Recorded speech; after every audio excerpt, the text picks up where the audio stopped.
आलो शपथविधीला सुरुवात होईल।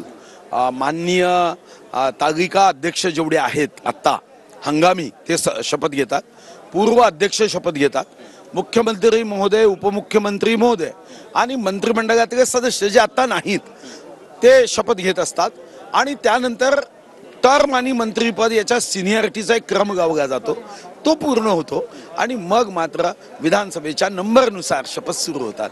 तर मला वाटतं की पहिलाही सदस्य अक्कल कुवाचा आमशा पाडवी आमचाच आहे आणि 288वा सदस्य जतचा गोपीचंद पडळकर हाही आमचा आहे। नंबर 1 ते नंबर 288 हा आमच्या महायुतीचेच आमदार निवडून आले। आता मधामधात नजर लागू नये म्हणून थोडेसे विरोधी पक्षाचे आमदार निवडून आले। विरोधी पक्ष तसा फारसा दिसत नाहीये, त्यामुळे तुमची जबाबदारी वाढली आता आणि विरोधी पक्षच नाहीये, त्यामुळे लोकशाही धोक्यात अशी जी एक चर्चा सुरू आहे याला उत्तर कसं देणार? नाही हो, कधीच लोकशाही धोक्यात येत नाही।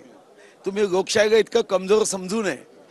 असा आहे की आणीबाणीमध्ये लोक असंच म्हणायचे 77 मध्ये जनता पार्टी आली, स्वर्गीय इंदिरा गांधींना राजनारायणनी पराभूत केलं आणि म्हणून लोकशाही कधीच पराभूतही होत नाही आणि धोक्यातही येत नाही।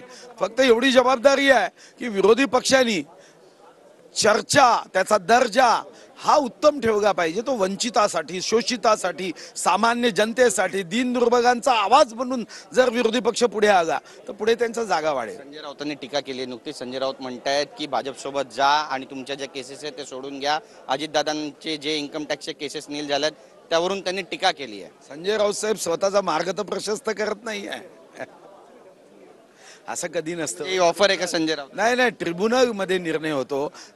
अजितदादांवर असणारे केसेस, उद्धवजी मुख्यमंत्री होते तेव्हा अजितदादांवरच्या केसेस मागे निघाल्या, तेव्हा पत्रकारांनी प्रश्न विचारला तुमचे उपमुख्य आहे म्हणून तुम्ही क्लीन चिट दिली का? तेव्हा त्यांचं उत्तर काय होतं, हे काम माझं नाही आहे, त्या संस्थांचं आहे, ज्या संस्था यावर निर्णय करतात त्यांचा उत्तर।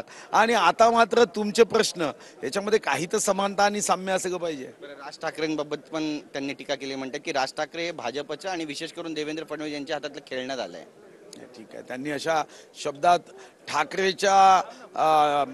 ठाकरे कुटुंबातले राज ठाकरे जी आहे आणि एवढंच नव्हे, मला जी माहिती आहे माननीय उद्धवजींची आई आणि माननीय राज साहेबांची आई या सख्या बहिणी आहे। आपल्या स्वतःच्याच DNA बद्दल अशी शंका उपस्थित करू नये। नक्कीच, पण राज ठाकरेंना सोबत घेणारे भाजप आता महानगरपालिका निवडणुकीमध्ये फडणवीसांनी तसं वक्तव्य केलं। प्रश्न का विचारता का? माननीय देवेंद्रजींनी याचं उत्तर दिलंय, मग आता ते उत्तर दिल्यानंतर त्याच्या विपरीत असं उत्तर अपेक्षित आहे का तुम्हाला? जे माननीय देवेंद्रजी आमचे नेते आहे, मुख्यमंत्री आहे, पक्षाचे नेते आहे, त्यांनी जे उत्तर दिलं त्याबद्दल आम्हीही ठाम आहोत आणि तेच आमचं उत्तर असणार आहे। नक्कीच, बरं अनेक आरोप प्रत्यारोप तुमच्यावर